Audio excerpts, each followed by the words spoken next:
Baik, kita akan masuk ke topik kita yang pertama tentang pengenalan statistik. Namun sebelumnya, marilah kita berdoa. Berdoa dimulai.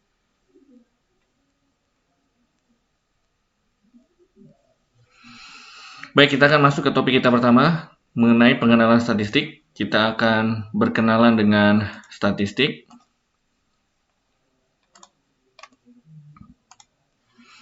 Ini ada tujuan pembelajaran. Yang pertama adalah menjelaskan arti data statistik dan statistika.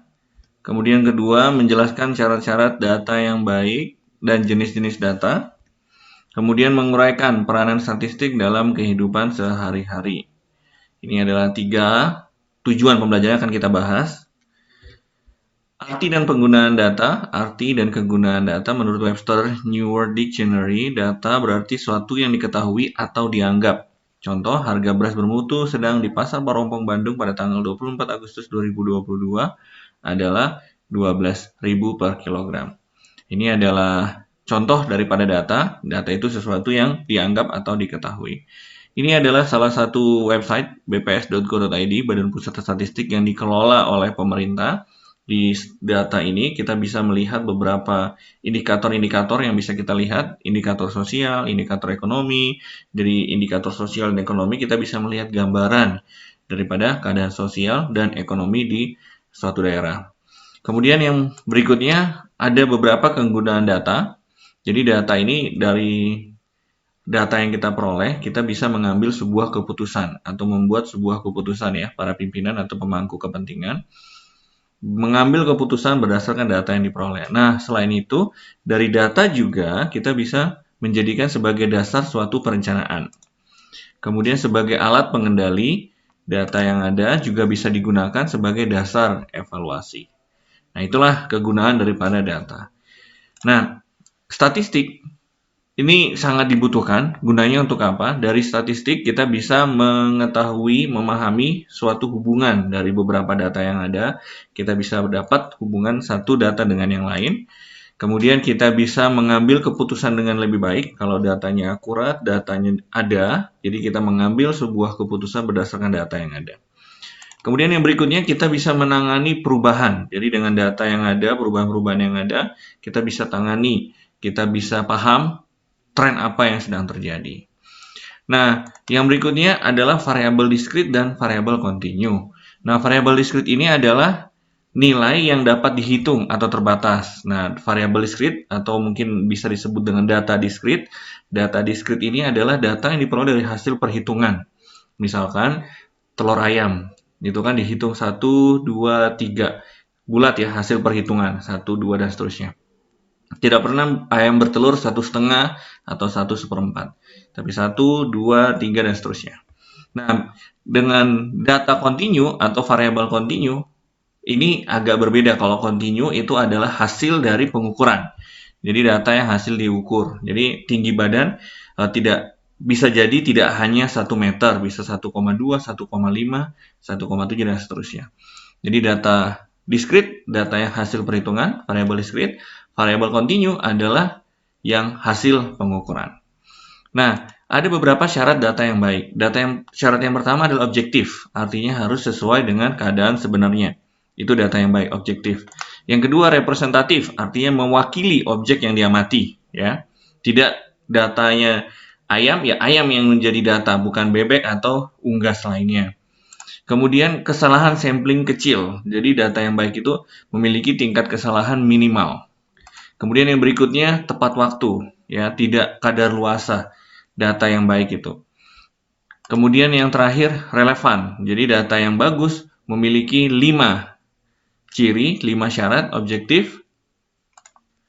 Data yang baik memiliki 5 syarat, yaitu objektif, representatif, kesalahan sampling kecil, tepat waktu, dan relevan. Menurut sifatnya, data dibagi dua. Yang pertama data kualitatif, yaitu data yang tidak berbentuk angka. Ya, biasanya kualitatif itu contohnya daging sapi yang meningkat berapa banyak? Ya kita nggak tahu, yang penting meningkat aja. Itu kualitatif. Lukisan yang indah, seberapa indah saja, itu kualitatif ya, tidak berbentuk angka. Nah, tapi kalau kuantitatif itu berbentuk angka. Misalkan produksi padi meningkat 10%. Nah, ini datanya ada, angkanya ada sebesar 10%. Harga beras per kilogram 12.000. Ini langsung ada angkanya. Ini adalah data kuantitatif. Nah, berikutnya skala utama. Ini ada beberapa skala yang kita gunakan dalam data. Yang pertama adalah nominal. Ini skala paling bawah. Karena tujuannya hanya untuk membedakan.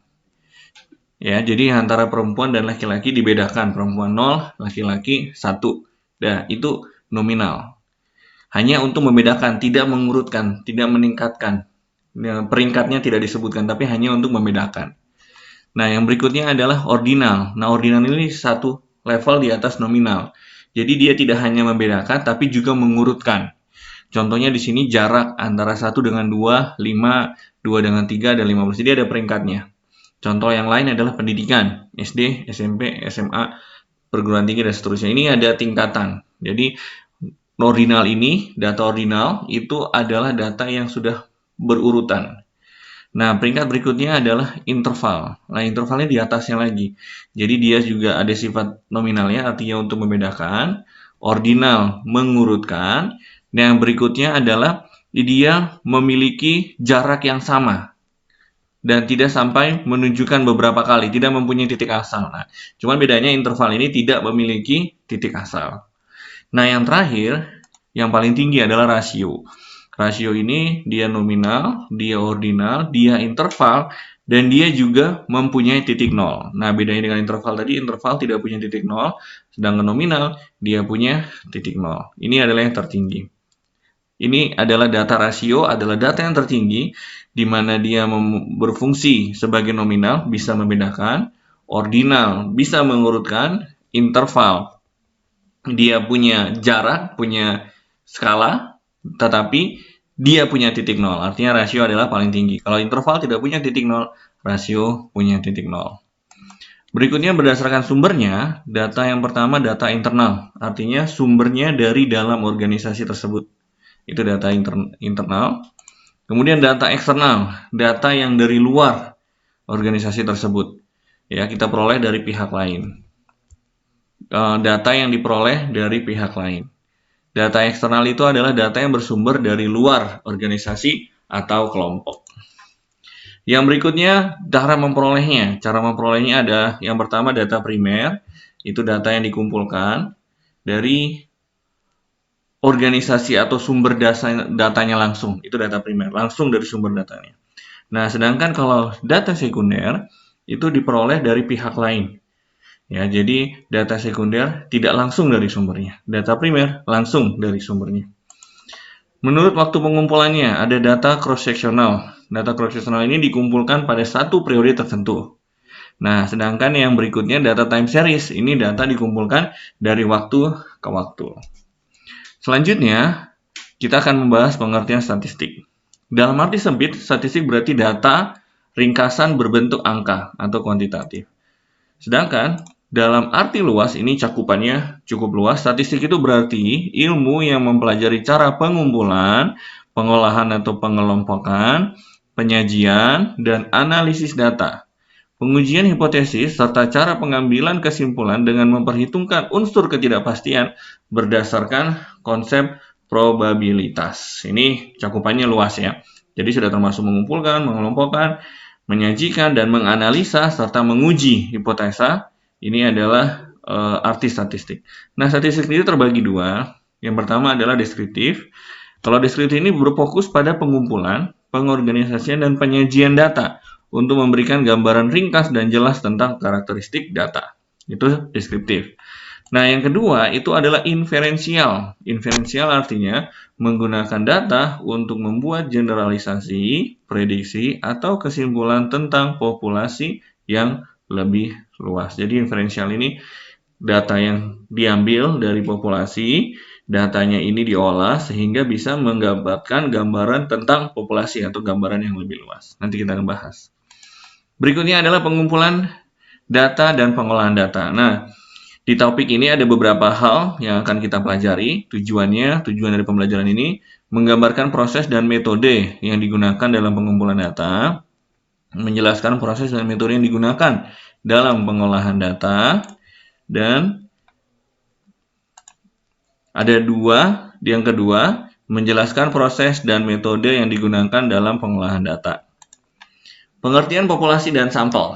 Ini populasi adalah kumpulan seluruh elemen sejenis, tetapi dapat dibedakan satu sama lain karena karakteristiknya.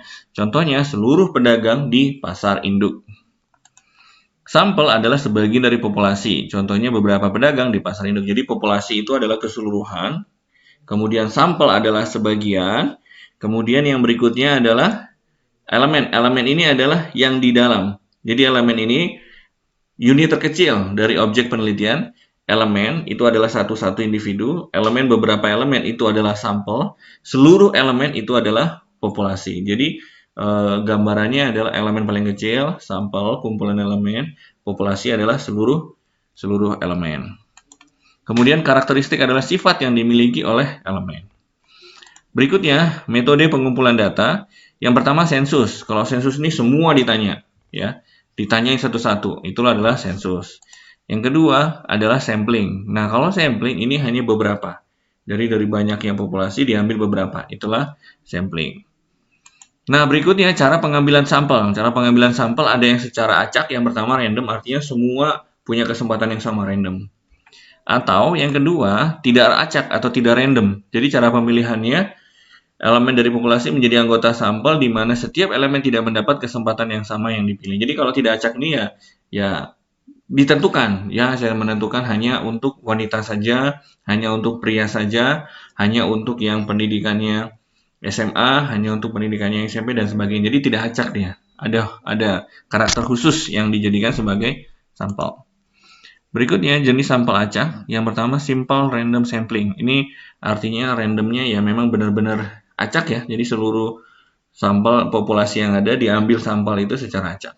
Itu yang pertama. Yang kedua stratify random sampling. Nah jadi kalau stratify ini dari populasi yang banyak itu, kemudian dibagi dulu dalam beberapa stratum namanya, kemudian dipilih lah dari masing-masing stratum. Misalkan dari stratum yang ada kita pilih berdasarkan usia 10, 20, 20, 30 dan seterusnya. Dari 10, 20 kita ambil secara acak 5 misalkan, 20, 30 kita ambil 5 dan seterusnya. Nah kalau multi-stage random sampling ini wilayah. Jadi kita pilih kota Bandung, Jakarta, kemudian kita pilih restoran di Bandung, kita pilih karyawannya, ini dibagi lagi dalam stage-stage yang lebih kecil. Berikutnya cluster random sampling. Ini kalau cluster random sampling, maka pembagiannya terdiri dari elemen-elemen yang kecil dari setiap cluster. Jadi dibagi dalam beberapa cluster, kemudian diambil beberapa sampel. Yang terakhir, systematic random sampling. Ini pemilihan elemen pertama dipilih secara acak. Berikutnya, kita akan membahas tentang alat pengumpulan data. Ada beberapa yang bisa kita gunakan. Pertama, daftar pertanyaan. Kemudian yang kedua, atau kuesioner ya. Yang kedua, lembar wawancara. Kalau kita wawancara secara langsung dengan datanya. Kemudian lembar observasi atau pengamatan langsung. Kita melakukan pengamatan secara langsung. Kemudian yang berikutnya, alat bantu komunikasi lainnya. Baik itu telepon dan lain sebagainya untuk merekam. Kemudian alat bantu seperti meteran, timbangan, dan sebagainya. Ini alat yang digunakan untuk menentukan atau mengambil data tinggi dan berat. Dan sebagainya alat ukur lainnya. Nah, ada beberapa syarat kuesioner yang baik. Kuesioner yang baik itu jika memenuhi dua tujuan. Yang pertama, memperoleh data yang merupakan tujuan survei dilakukan. Yang kedua, mengumpulkan informasi yang dapat dipertanggungjawabkan. Kemudian, ini adalah dua tujuan kuesioner yang baik. Nah, selanjutnya kita akan melihat ada pertanyaan yang biasa digunakan dalam kuesioner. Nah, pertanyaan yang digunakan itu pertanyaan terbuka. Artinya jawabannya sesuai dengan responden. Itu pertanyaan terbuka. Tapi kalau pertanyaan tertutup, jawabannya itu sudah ditentukan. Jawabannya iya atau tidak. Misalkan jenis kelamin sudah ditentukan, pria, wanita, kemudian skala Likert ya, setuju, sangat setuju 5, sangat tidak setuju 1 dan seterusnya. Itu sudah ditentukan, pertanyaan tertutup. Nah, berikutnya pengolahan data.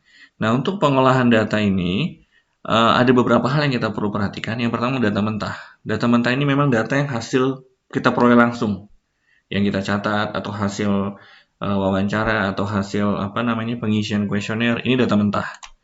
Kemudian data mentah yang kita peroleh kita olah. Data mentah yang kita peroleh kita olah untuk memperoleh data atau ringkasan ya. Jadi data mentah kita ringkas, kita olah sehingga menjadi data yang bisa terlihat gambarannya. Selanjutnya dari data yang kita olah itu kita memperoleh data statistik. Namanya data statistiknya apa? Ya rata-ratanya, jumlah seluruhnya, total ya.